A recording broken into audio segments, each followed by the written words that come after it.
Olá, amigos. No ar, mais um programa Capital Mística, da TV Capital de Florianópolis, canal 11.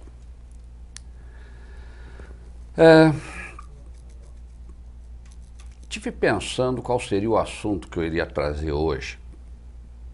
Conversando com um grupo, surgiu uma frase em que, digamos assim, você está louco, você está precisando de um psicólogo. E eu fiquei olhando e digo, puxa, mas você está sendo parcial. Será que qualquer coisa que a pessoa faça de diferente está louco e todo louco precisa de psicólogo? Como é que é isso, né? E o que é loucura? E principalmente, o psicólogo só trabalha com louco? Não existe mais outra coisa para um psicólogo trabalhar? E foi esse o eureka que me deu o tema para o programa de hoje. Então, eu hoje tenho a grata satisfação de receber no nosso programa um psicólogo clínico, o Dr. Ricardo Debon, e meu objetivo é levar aos telespectadores a desmistificação da psicologia. O que é a psicologia, para que é que ela serve, como funciona, quando se utiliza o trabalho de um psicólogo e por aí vai. Então, amigos, esperando que o assunto seja do interesse de vocês, vamos diretamente a quem entende da matéria. Ricardo, prazer em tê-lo aqui conosco. Muito prazer, Dalmau. Seja bem-vindo ao programa. Muito obrigado. E, como já é tradicional no programa, eu gostaria de saber, sei que você é psicólogo, há quanto tempo você já está nas lides da psicologia? Então, na verdade, eu vou responder essa tua pergunta de um outro jeito e vou chegar lá, tá? Ok. Eu estou em contato com o ser humano, uma preocupação em conhecer um ser humano desde muito jovem, né? A minha caminhada começou desde muito jovem, em estar em contato com o ser humano, em poder entender como é que o ser humano pensa, e como é que ele se comporta. Desde quando eu tinha 15, 16 anos, quando eu assistia os filmes, eu sempre me interessava muito pelo auxílio que um profissional dava para uma pessoa que estava passando por uma crise de depressão, por uma crise de pânico. Aquilo sempre me interessava muito, né?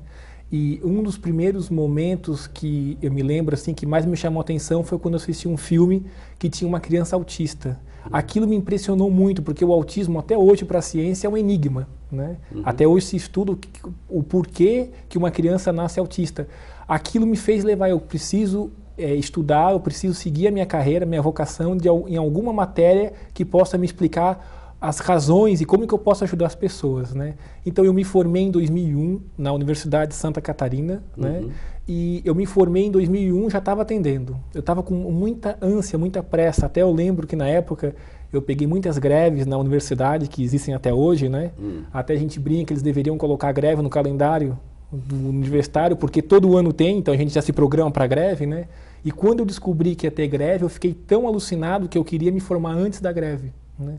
E eu consegui me formar antes da greve, porque as greves são intermináveis, tanto que a minha turma foi se formar no meio do outro ano, né? Eu falei, não, eu não vou conseguir ficar parado esse tempo todo com todo esse conhecimento, né? Eu tenho uma coisa comigo que é uma crença, que é tudo que eu estudo, tudo que eu conheço, eu quero passar para frente. Sei. Eu não quero ficar nada para mim. Eu quero repartir com as pessoas tudo que eu estudei. Porque na minha concepção, o valor do conhecimento está em tu repartir com os outros. Então eu fiz 5 anos de faculdade, tirando os cursos que tu faz pelo meio do caminho. Eu estava com muita ânsia, com muito desejo de repartir isso com tantas pessoas que estavam precisando desse auxílio, né? Sim. E as pessoas precisam muito de pessoas humanas para trabalhar, né? A gente fala muito de medicação, de parte técnica, mas falta muito o contato humano, né? E o que me chamou a atenção na psicologia foi isso, a parte humana, de sentar com uma pessoa, escutar a pessoa e poder ir destrinchando caminhos para que a pessoa possa sair daquele sofrimento. Então eu me formei em 2001 e desde lá Atendo há 6 anos, né? 6 anos em clínica, tenho algumas incursões na psicologia escolar, tá? Mas a minha vocação sempre foi a clínica. Logo depois fiz a minha especialização aqui mesmo em Florianópolis, que foram mais 3 anos e meio dentro da psicologia sistêmica, que a gente depois vai conversar um pouquinho mais sobre o que é isso. Então, eu me especializei mais dentro do enfoque sistêmico, né? Que a gente vai conversar com um enfoque bem interessante, né? E que traz possibilidades bem ricas, né? Muito bem, tá ok. Puxa, 6 anos numa linha de trabalho, você é um profissional, sem dúvida. Então, com base nisso, vamos lá. A psicologia, com certeza, como tudo na vida, é mal interpretada. Muito mal interpretada. Você, que é um profissional, não tem dúvida nenhuma. Mas uma pessoa que nunca procurou o auxílio de um psicólogo clínico não tem nem noção do que seja. É verdade. E aquele negócio, se eu não sei o que é, eu invento. Né? Então, aí vai aquele negócio de boato, de eu acho, é assim, não é assado. Ou o cara, ele, na base, né, da sua sabedoria, embora ele nunca tenha tido nenhum contato com o assunto, ele diz, isso não funciona, isso não existe, né? Ele é superior. Mas o nosso trabalho aqui no programa é justamente esclarecer, desmistificar, botar os tabus por terra. Ótimo. Então, você tocou num assunto interessante, a psicoterapia. Vamos lá. Vamos começar do beabá. O que é a psicoterapia? Vamos lá. Acho que é um espaço bem importante, porque é incrível quando a gente vai conversar, às vezes no senso comum, como cada pessoa entende uma coisa diferente sobre psicoterapia, né? É verdade. E as pessoas criam fantasias que muitas vezes dá vontade de rir, porque não tem nada a ver com aquilo, né? Com certeza. Dentro da psicologia, a psicanálise é muito forte, né? Então, quando a gente fala em terapia, todo mundo acha que tem um divã. Não necessariamente precisa ter um divã, né? O divã é aquela caminha que a pessoa deita e o analista fica atrás e a pessoa fica falando. Isso aparece muito em filmes, então as pessoas acham que falou em psicólogo, o que é? É um profissional que vai ficar só te escutando, calado durante 1 hora inteira e tu fica falando, tu paga o terapeuta, o analista no caso, e vai embora. Na verdade, isso existe ainda, mas é a psicanálise mais ortodoxa, né? Aquela mais tradicional. Hoje tem vários psicanalistas que trabalham de uma forma mais ativa, né? Da forma que eu trabalho, que dentro da psicoterapia, na verdade, não se usa o divã, né? O cliente, que eu não uso o termo paciente, tá? Essa terminologia eu nunca usei, e dentro da psicologia ela é muito mal empregada, a gente não gosta de usar, porque paciente trata aquela concepção de alguém que vai esperar a cura.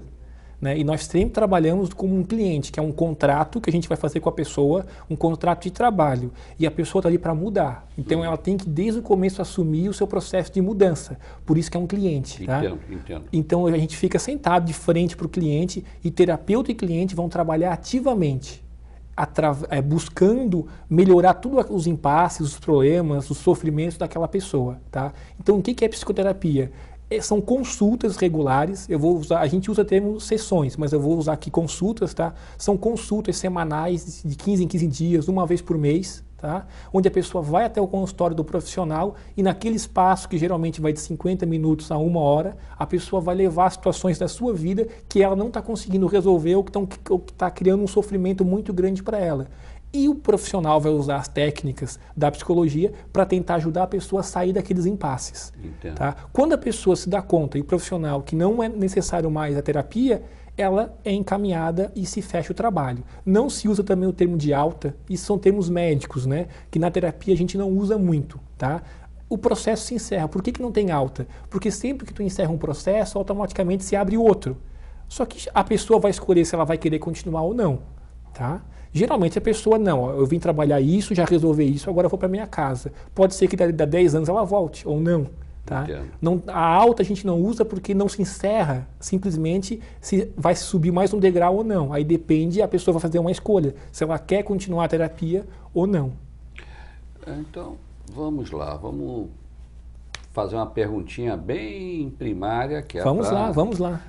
Então, pelo que eu estou ouvindo você falar e concluindo, vamos dizer que, na realidade, a terapia, né, clínica, né, em psicologia, poderíamos dizer que ela é mais participativa, né, ou seja, é mão e contramão, né, enquanto que o analista, né, o psicoanalista, ele, como profissional, a função dele é ouvir, portanto, ele tem uma participação mais passiva. Seria isso? Exatamente isso. E se a gente vê, às vezes, em novela, em filmes, que é onde as pessoas acabam entrando em contato, né? Geralmente eles mostram terapeutas calados. E as pessoas acabam criando uma fantasia de que psicólogo não fala nada, de que a pessoa só vai contar os seus problemas e não vai ouvir. Quando eu recebo um cliente novo, geralmente quando acaba a primeira consulta, eu pergunto: como é que foi para ti vir aqui hoje? Como é que tu se sentiu? E geralmente eles falam: não, eu fiquei espantado que tu falou o tempo todo, né? Eu falei: mas é claro, tu tá me pagando para isso? Eu falei: porque eu imaginei que tu ia ficar calado, né? Para nós que a gente trabalha só com isso, é estranho ouvir um comentário, mas para a pessoa que está vindo pela primeira vez, olha como ela imaginava. Ela imaginava que ela só ia falar e o profissional ia ficar calado, passivo. Né? E na verdade, na maioria das linhas da psicologia, né, o profissional trabalha ativamente, ele fala muito, ele comenta, faz reflexões, que a gente vai conversar depois, que a terapia ela se fundamenta em reflexões, não é em conselhos, é em reflexões, para que a pessoa possa começar a pensar diferente sobre uma situação da sua vida. Né? Compreendo. Bom, então, realmente tem uma diferença e o que leva, por exemplo, a um cliente, foi você que utilizou a palavra, a ele definir se o sofrimento dele vai ser resolvido por um psicólogo ou por um analista? É indicação, é a intuição, é a preferência? Aí vai muito mais de como que a pessoa funciona como ser humano, né? Tem pessoas que gostam muito de ouvir o outro. Então, elas querem que o profissional fale. Tem pessoas que têm uma ânsia de falar muito grande e se adaptam muito bem a uma linha mais tradicional. Despejar o saco. Só isso. E não gostam muito de ouvir, não. Se sentem muito bem em só falar, fazer a associação livre que a psicanálise faz e ficam por isso mesmo. Então, vai muito mais de uma preferência da pessoa, de como que a pessoa funciona. Tá? Mas os dois métodos, com certeza, funcionam. Funcionam, com certeza. Amigos, tá aí. Está vendo por onde vai o nosso programa hoje? Pois é, nós estamos indo para o nosso intervalo e prometo que já voltamos. Aguardem só um instantinho. Muito bem, amigos? Estamos entrevistando o Dr. Ricardo Debon, psicólogo clínico e especialista em terapia relacional sistêmica. Bom, Ricardo, no último bloco, nós tratamos, entre outras coisas, da diferença entre análise e uma terapia psicológica. Correto. Ok. Bom, já sei qual é a diferença, já sei que as duas terapias são efetivas, são válidas, funcionam. Com certeza. E aí eu acredito que os telespectadores agora, se por acaso estiverem achando que valeria a pena procurar um profissional, se vocês gostam mais de ouvir, procure o psicólogo. Se vocês gostam mais de falar, procure o analista. Segundo as palavras do Dr. Ricardo, eu não tenho por que duvidar, as duas terapias funcionam. Mas vamos um pouco mais adiante, ou seja, vamos aprofundar o conceito. Como funciona uma psicoterapia? Vamos lá então. A primeira coisa, quando uma pessoa chega numa psicoterapia, a gente trabalha a pertinência dela, ou seja, a capacidade dela realmente para mudar.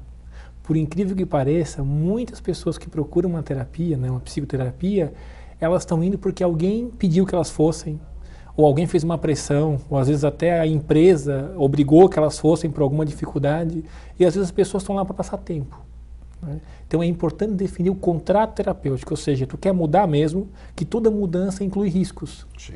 Então a pessoa precisa saber o que vai mudar na vida dela. Então pode ser desde uma separação, um casamento, uma mudança de emprego, porque a terapia é uma coisa muito séria, vai mexer com situações da vida da pessoa. O problema é que as pessoas às vezes dão muita atenção ao que é palpável, ao físico.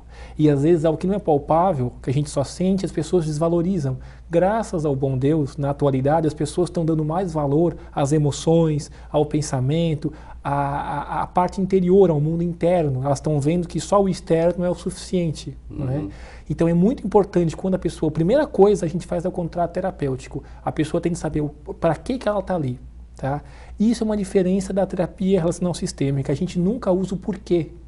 A gente não vai ficar correndo atrás dos porquês das coisas, mas o para quê. Então, para que eu vim aqui hoje? Eu vim aqui hoje para trabalhar o quê? O que eu quero mudar na minha vida? Tem que estar muito claro isso, tá? Não quer dizer que tudo que a pessoa fala que o terapeuta vai aceitar, tá? O terapeuta vai questionar, o que não ficar claro ele vai colocar, ele está ali muito atento, com o ouvido muito bem treinado, usando os recursos da psicologia para ver a coerência do discurso do cliente. Tá? Então, se a pessoa chega com uma queixa que não tem pé nem cabeça, ele vai devolver aquilo, mostrando para a pessoa a primeira incoerência dela. E o primeiro trabalho clínico vai ser naquilo ali, em ela poder definir muito bem o que ela quer fazer da vida dela. Entendo. Tá? Que tem pessoas que chegam no consultório sem nem saber o que querem trabalhar. Chegam reclamando do marido, reclamando do filho, reclamando do trabalho, reclamando do vizinho, reclamam de tudo. E tu pergunta, tá, mas tu quer mudar o quê? E ela já engata em mais queixa, mais queixa, mais queixa.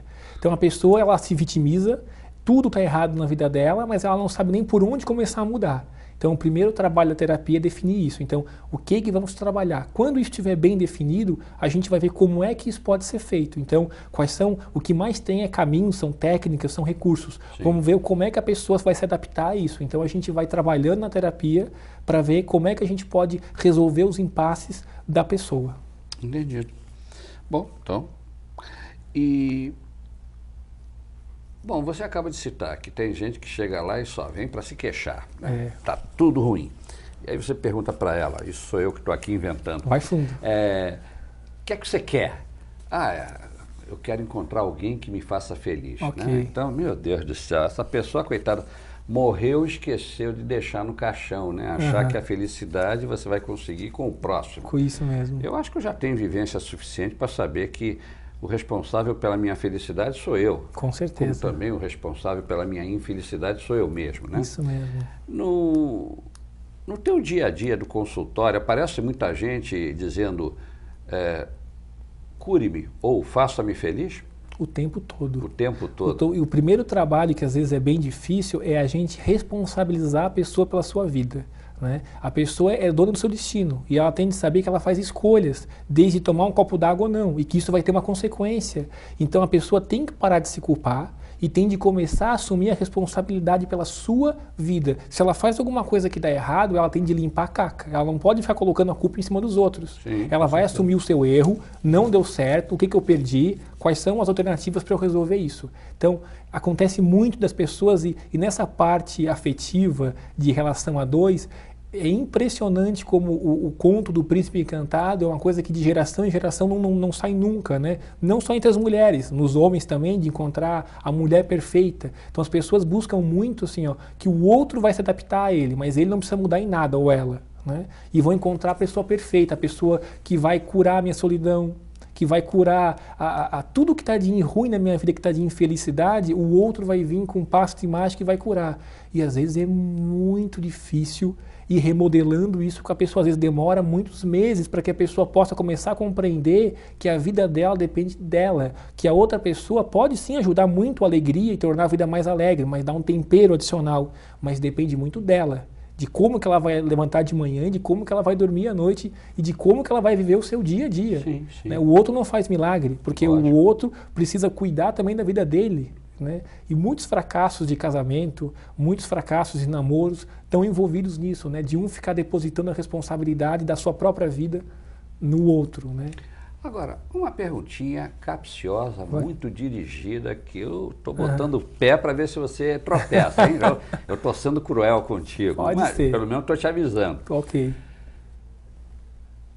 No teu dia a dia, vão mais pessoas do sexo masculino com esse tipo de problema na base do cure-me ou faça-me feliz, ou são as mulheres, pessoas do sexo feminino que te procuram mais dentro desse diapasão? Cure-me, faça-me feliz. Aí eu vou ser justo com a minha resposta, Exato. tá? Procuram mais as mulheres. As mulheres. Mas não porque as mulheres são mais incompetentes, porque os homens, eles têm uma dificuldade muito grande para pedir ajuda. É verdade também. Pela cultura, a mulher, desde cedo, ela cuida dos filhos, ela cuida dos doentes, ela tem já essa criação de cuidar do outro. Sim. O homem, desde o início, ele recebe aquela questão, não chore, não demonstre as emoções, não reparte as suas angústias, resolva tudo. E Você tocou num ponto sensível, e é o verdade. homem, ele tem uma dificuldade. Por exemplo, eu tive um período da minha vida que eu trabalhei dentro de uma ONG, que até hoje eu trabalho, mas foi mais forte, que trabalhava com soropositivos, né? Pessoas que têm HIV/AIDS. E é impressionante, isso me chocou muito, de pessoas, homens contaminados, que a gente ia até a casa da pessoa, oferecer ajuda e ele se negava, ele não aceitava que estava contaminado, ele não aceitava que precisava se medicar, de teimosia mesmo, porque para ele tem de ser macho. Então um verdadeiro macho, ele dá conta da sua própria vida. Interessante. Né? E esse homem falece mais cedo, né? A esposa vai se tratar, a esposa, quando também está contaminada, ela tem uma vida longuíssima ainda, porque ela se cuida, e o homem não adianta. Os filhos choram, a família suplica que ele não vai. E dentro do consultório é muito difícil. Eu recebo alguns homens, mas olha, para cada 10 mulheres é um homem. Vamos colocar nessa relação. Isso é um paradigma, né?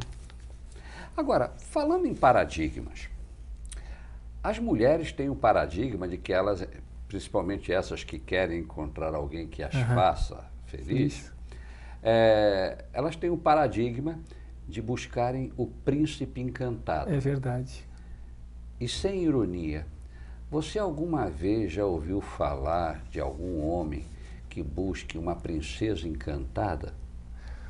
Olha, nesses termos assim, que as mulheres colocam isso mais claramente, né? Mas os homens também procuram a mulher ideal. Sim, mas não encantada. Não aquela coisa encantada. Uma princesa.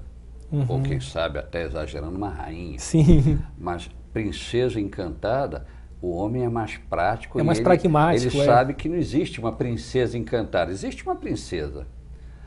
A mulher, nesse ponto, ela é mais sonhadora do que o homem, porque ela busca o príncipe encantado. Não é um príncipe que elas querem o príncipe encantado. A gente tem que fazer só uma observação que a gente não pode generalizar, né? Sim, sim. Que hoje, eu estou te dando trela, com vamos lá. certeza. Hoje em dia, até com essa mudança toda que a gente está passando na sociedade, tem muitas mulheres que acabaram ficando duronas demais, né? Então, elas nos ouvindo agora, elas podem estar cuspindo fogo, porque tem mulheres que não aceitam mais essa questão de príncipe encantado, que não querem nem saber de casar, que são muito autônomas. Sim. Mas ainda tem sim, e principalmente quando a gente recebe pessoas de gerações mais antigas, que estão hoje na faixa dos 60, 50 anos, né? Que foi uma outra educação. Sim, com né? certeza. Elas ainda buscam, né, o príncipe encantado, ou adolescentes que tiveram uma criação muito rígida, uma criação muito certinha demais, ainda vêm para o mundo buscando isso, né? O príncipe encantado. E olha, em termos de experiência de vida e até mesmo de consultório, no meu trabalho que eu faço e tudo, eu ouço muitas mulheres falarem, né? Porque muitas mulheres vão lá para fazer o mapa. Correto. E elas... um dos assuntos que me fale sobre a minha vida amorosa, né? Eu digo, olha, eu posso te dizer como você ama, como você se apaixona, como você sente, como você é, né? Agora, eu não sou profeta, né? Mas aí a gente conversa e esclarece-se muitas coisas nessa entrevista. Mas o que eu acho interessante é isso, é que a mulher nesse ponto ela é muito mais sonhadora, ela é mais sentimento, né, do que o homem. O homem é mais prático, né? E é nessa por aí que muitas vezes a mulher buscando o príncipe encantado, muitas vezes ela acaba beijando muito sapo, né? Beija. E acho que o pior é que o sapo não se transforma no príncipe. Bem pelo contrário. Aí tem duas palavrinhas junto com a questão do sentimental que é importante até para que as pessoas que estejam nos ouvindo possam fazer uma reflexão já, né? As mulheres, cuidar com a dependência e com a submissão, tá? Geralmente, o sofrimento na relação a dois, quando a mulher vem procurar isso, é que ela é extremamente dependente e, consequentemente, muito submissa ao parceiro. Sim. Então, o parceiro faz um movimento de se afastar, ela entra em pânico. É verdade. E a outra pessoa percebe isso. E quando o outro percebe que a mulher, no caso, precisa muito de mim para sobreviver, a pessoa acaba desvalorizando a relação. Então, na terapia, a gente trabalha muito isso. A pessoa ficar mais autônoma, ter mais autonomia, poder se valorizar mais, aumentar a sua autoestima e mudar a sua autoimagem e, consequentemente, não ficar tão submissa, ter mais poder para argumentar com o seu parceiro. O parceiro precisa valorizar ela, só que daí, para que alguém te valorize, tu primeiro precisa fazer esse movimento. Então, a mulher tem que começar a se valorizar. Muitas vezes, ela fica um capacho do parceiro e vem reclamar na terapia que o homem não respeita ela. Então, quando ela se dá conta disso, ela enxerga que ela está fazendo um ciclo vicioso, que ela faz escolhas que cada vez mais enterram ela, ela começa a mudar isso. E aí que entra a psicoterapia, né? Sabe as palavras. Amigos, tá interessante, né?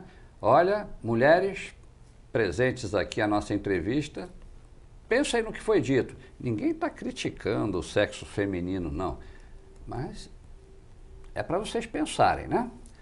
Estamos indo para mais um intervalo e já voltamos. Meus amigos, estamos em mais uma entrevista, desta vez com o Dr. Ricardo Dibon,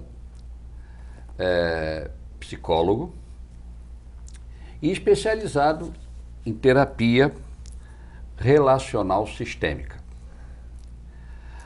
Ricardo, você no primeiro bloco tinha dito que você se formou em psicologia e depois você fez uma especialização que é exatamente a terapia relacional sistêmica. Bom, até agora estávamos falando nas generalidades. Isso. Agora vamos aprofundar a tua especialização. Uhum. O que é isso? Então vamos lá. A terapia relacional sistêmica, ela trabalha sempre, como diz o nome, com um sistema. Então, quando, por exemplo, a gente recebe um indivíduo para trabalhar, a gente vai entender essa pessoa como fazendo parte de um sistema maior. Então, eu nunca vou entender aquela pessoa como isolada do mundo. Então, aquele indivíduo, ele faz parte de uma família, ele tem um emprego, ele pode ter uma esposa, ele pode ter amigos. E eu vou trabalhar com tudo isso dentro da terapia. Ou seja, essa pessoa inserida num contexto. Num contexto relacional. Relacional. E é relacional também porque a gente usa a relação terapêutica como o primeiro modelo de mudança. Então, por exemplo, se eu estou conversando com a pessoa e eu sinto que a pessoa está muito deprimida, com a postura corporal muito para baixo, eu já vou ressaltar isso na terapia para que ela vá para casa pensando sobre isso, que em outros momentos da vida dela ela pode se portar da mesma maneira. Então, eu uso a relação terapêutica como o primeiro modelo para que ela comece a refletir. Então, na terapia sistêmica, a gente não vai ficar concentrado só num fator. Eu vou olhar o corpo da pessoa, eu vou trabalhar, se precisar, a espiritualidade, por exemplo. Se a pessoa é muito religiosa, eu vou pegar essa parte da vida dela e vou trabalhar dentro da terapia, sim. Então, eu vou trabalhar todas as partes que são importantes na vida da pessoa. Só que eu não vou dividir as partes. Aí que vem um pressuposto básico da terapia sistêmica. Se eu somar todas as partes, o todo é maior do que isso. Porque na hora que uma parte interage com a outra, ela ganha um significado diferente.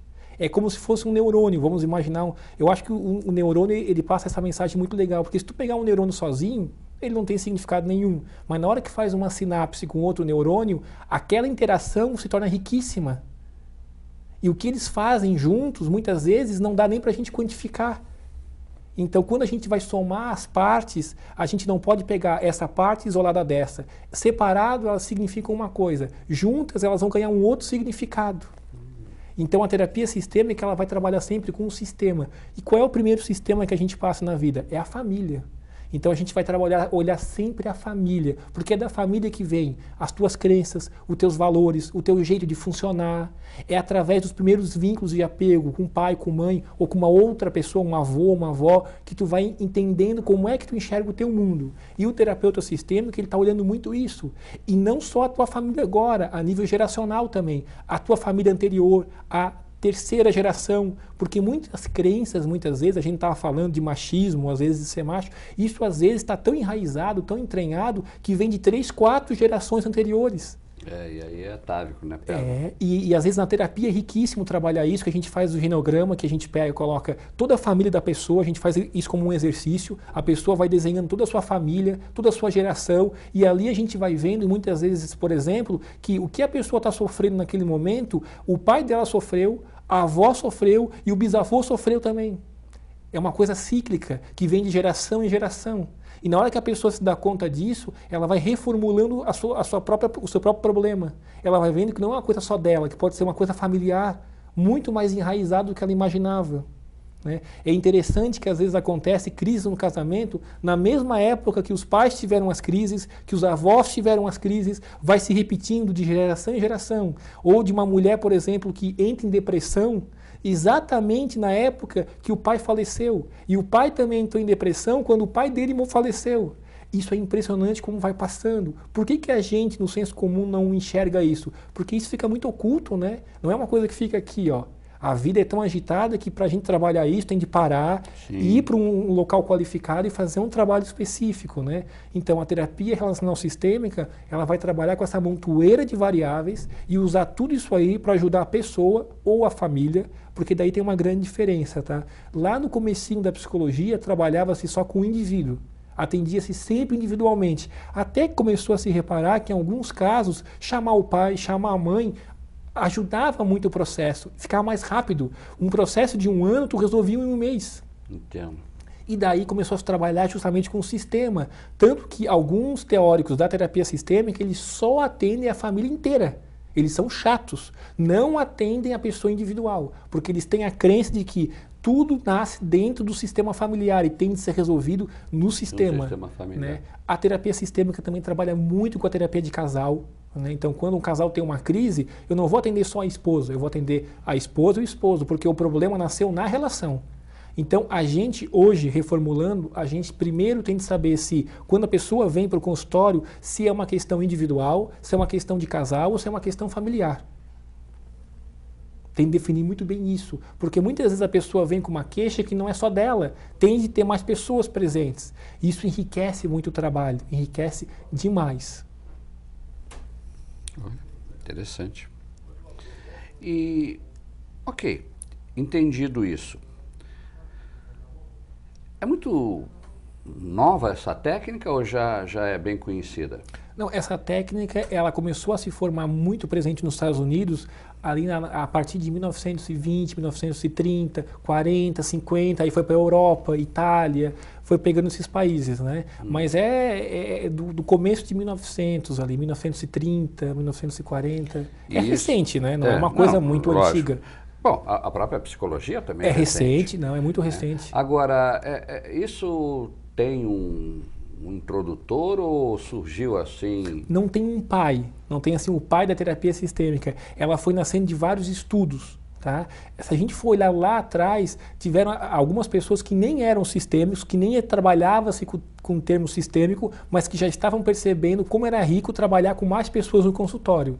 A palavra sistêmico, ela não se refere só à psicologia, ela vem da física e ela é muito usada hoje na biologia. Na verdade, é um novo paradigma da ciência, que se contrapõe ao pensamento linear. Né? Um exemplo bem rápido, né? Se eu peguei um resfriado hoje, as pessoas geralmente perguntam, tu gripou por quê? Ah, porque ontem eu apanhei chuva. Na terapia sistêmica a gente vai olhar, tá, eu apanhei chuva ontem, mas antes de ontem eu andei com o pé no chão, um pé descalço, e mês passado eu me curei mal de uma gripe, então são vários fatores que vão desencadear um resfriado. Não é uma coisa A mais B igual a C. Ou seja, não é uma coisa assim tão absoluta. Não, né? tão linear. Como tudo na vida, altos e baixos. Isso. E nós estamos tão acostumados com o absolutismo, né? Isso. Que a gente pensa, por exemplo, que a nossa temperatura é sempre 12/8 o dia inteiro.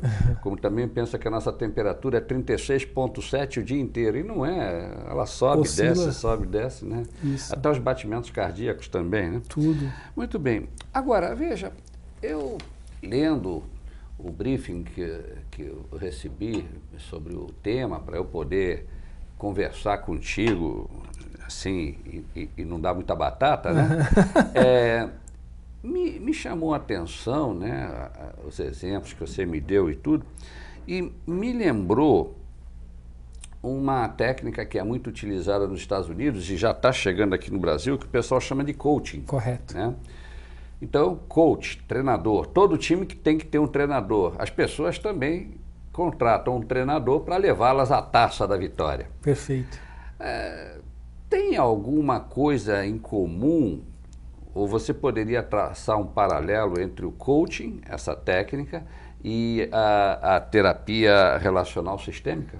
Eu acho que tem muito em comum, tá? Eu não vou dizer que ela é idêntica, correto? Mas porque muitas vezes dentro do consultório o terapeuta ele vai ajudar a pessoa a treinar novas posturas na vida. Então naquele momento ele faz um coaching com a pessoa também. Ele também funciona como um treinador, tá? Então nesse momento as duas técnicas ficam muito próximas, tá? Porque dentro de uma terapia, por exemplo, uma das coisas que a gente vai olhar muito são o que a pessoa está fazendo que está gerando sofrimento para ela.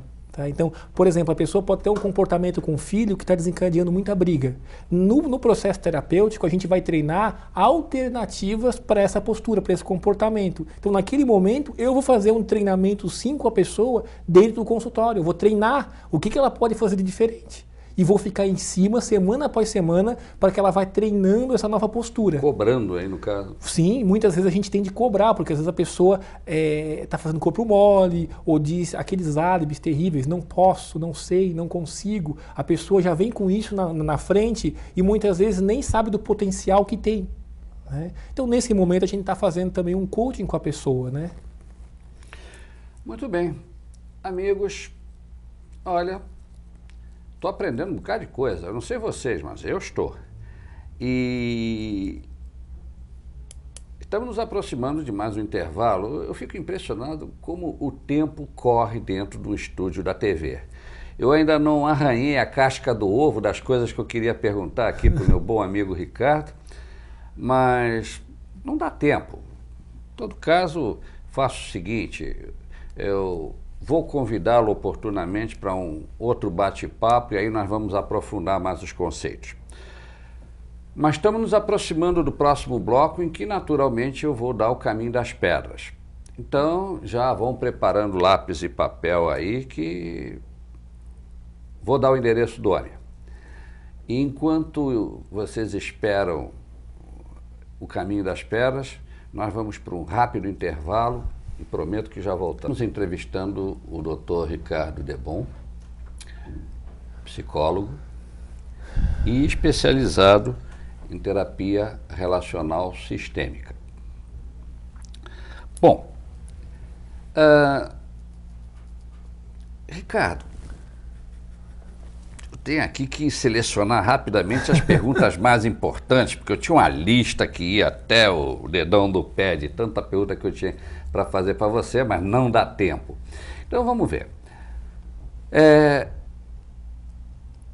Na terapia, né, relacional sistêmica, você recomenda essa terapia específica para que tipo de cliente? Estou usando a palavra cliente dada por você mesmo.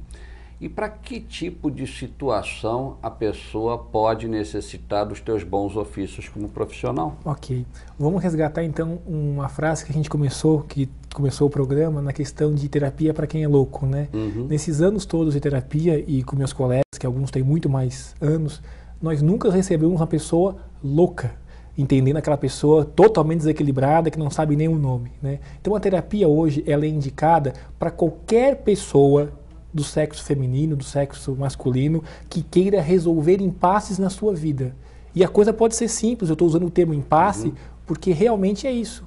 Tá? O que é um impasse? Um problema que eu tenho na minha vida, alguma coisa que não está bem resolvido e que eu preciso resolver. Correto? Então a terapia ela se destina a isso. Pode ser um problema no casamento, um problema com o meu filho, um problema no trabalho. Não precisa ser nada muito profundo. Tem situações que são transtornos mais sérios, transtorno bipolar, transtorno depressivo, onde a terapia também se faz um bom uso. Sim. Agora, o importante é que a pessoa tenha claro o seguinte: se eu tenho um problema que eu não estou conseguindo achar um caminho, eu devo procurar sim um profissional para que ele me auxilie a crescer. Terapia é qualidade de vida, terapia é crescimento pessoal. Se eu estou com dor de dente, eu não vou ficar um ano inteiro com o meu dente doendo, eu vou procurar um profissional. Concordo. Bom, então, exagerando, né? Hoje eu estou exagerado. O que você está me dizendo, né, é que o cliente não precisa esperar que alguém vista uma camisa de força nele para ele procurar uma terapia. Não. E existe na psicologia a possibilidade da pessoa até mesmo fazer uma espécie de medicina preventiva? Isso é muito indicado, tá? Eu tive um bom exemplo disso quando eu recebi um cliente que ele trabalhava num banco, onde ele chegou na primeira sessão e eu perguntei, o que está acontecendo? Ele disse, nada, eu estou vindo aqui porque o meu banco sabe que o meu trabalho é muito estressante e eles recomendam que a gente faça terapia para evitar uma crise de estresse. Interessante. Então isso é muito rico, isso é consciência, é a pessoa que vai lá para trabalhar suas questões diárias e no trabalho dele foi riquíssimo. Foi um trabalho muito bonito que, para mim, também foi uma aprendizagem muito rica, porque eu nunca tinha recebido alguém que veio antever um possível problema e ele aproveitou muito a terapia dele, tá? Foi riquíssimo, então pode sim, com certeza. É muito bom. E outra coisa, nós aqui, antes de começar o programa, você lembra, estávamos comentando, trocando ideias, e você me comentou de um conhecido teu que procurou pelos teus serviços profissionais e no dia que ele chegou ele ficou super espantado, né? Disse assim, bom, e como é que se faz isso? Quer dizer, ele entrou num negócio que ele não sabia o que ia acontecer na entrevista. Acho que, digamos, exagerando mais uma vez, ele pensou até que ele corria risco de vida lá, você ia pegar um bisturi, tirar sangue dele, qualquer coisa. No duro mesmo, para tirar essa má impressão de que psicólogo é coisa de louco, que tem lá, o camarada entra, ele já é acorrentado numa cadeira para ele não tentar avançar em cima do terapeuta, essas coisas assim. Sim. Como ocorre uma entrevista padrão no teu caso? É muito próximo do que a gente está fazendo aqui. É uma conversação, só que uma conversação qualificada, onde a pessoa, o profissional, vai estar muito atento a identificar o teu padrão de funcionamento. Isso é um pressuposto básico da terapia sistêmica. Eu, como profissional, vou estar olhando como é que tu funciona como pessoa, o que tu faz que está te prejudicando, mas é através de uma conversa. A gente vai conversando, eu vou fazendo perguntas, mas as minhas perguntas têm sempre uma razão de ser. O profissional nunca faz uma pergunta por acaso. Sim. Então eu vou fazendo perguntas porque eu quero chegar em algum local. Tá? Mas o fundamental, isso, as últimas pesquisas mostram isso, o mais terapêutico de uma terapia é a relação entre profissional, entre psicólogo e cliente. Se o cliente confia no profissional, se ele se sente à vontade no setting terapêutico, no ambiente, aquilo ali já é muito, muito curador, porque ele sabe que ali é um espaço dele, sigiloso, onde ele pode desabafar suas angústias. E nós somos muito parecidos com uma caixa d'água. Se chega no fim e a água não sai, estoura e vaza.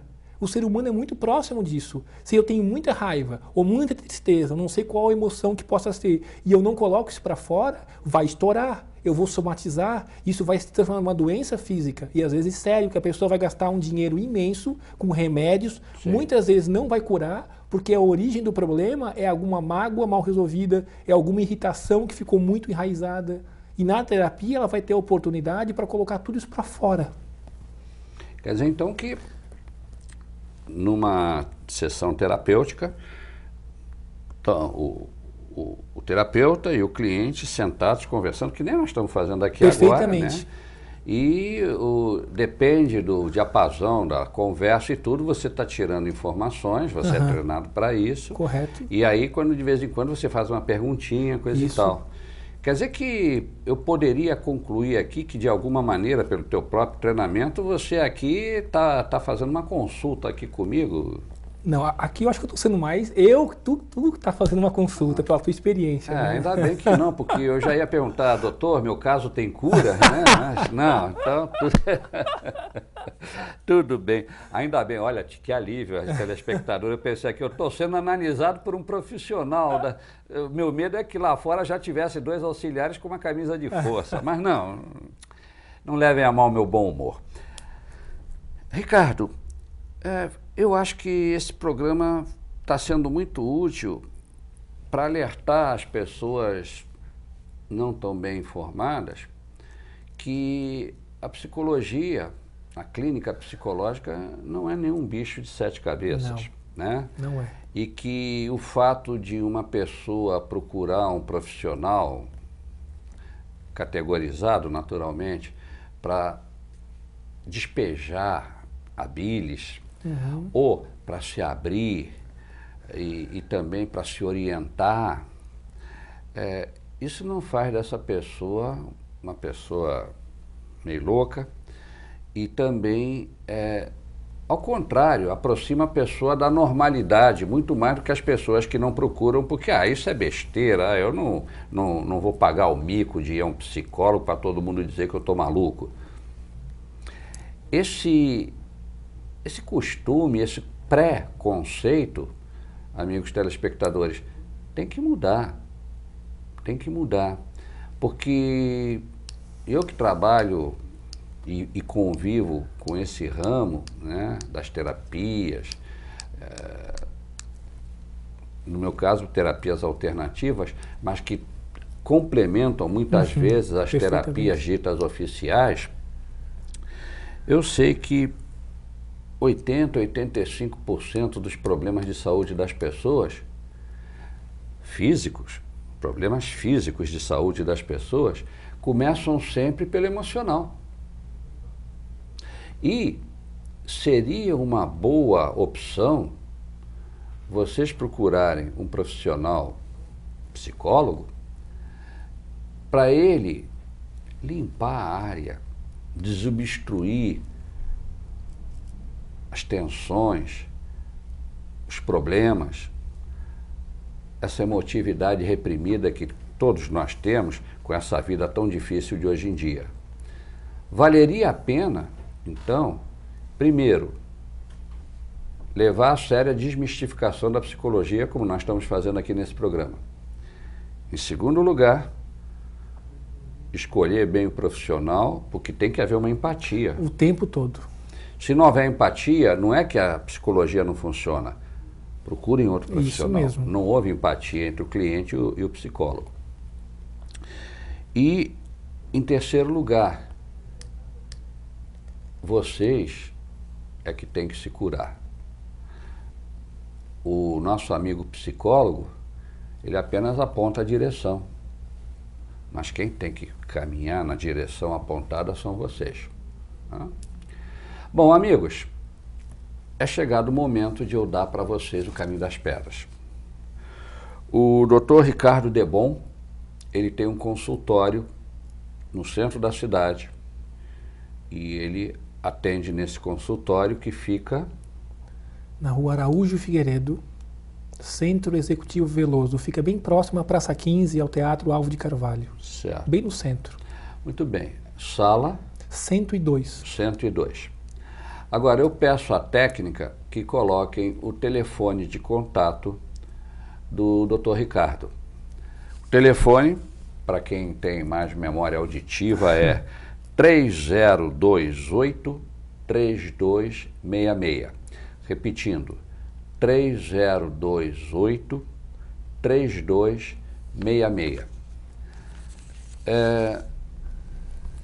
Se vocês estão com algum tipo de problema, estão com alguma coisa aqui atravessada no goto, é com ele mesmo. O que é que vocês têm a perder? Procurem por ele. Garanto que vocês não vão se arrepender. Ricardo, foi um prazer ter recebido você aqui no meu programa. Sempre que tiver novidades para nos contar, volte sempre. Com certeza. E me resta esperar que vocês tenham gostado do programa, marcar o nosso encontro a semana que vem, neste mesmo canal e neste mesmo horário.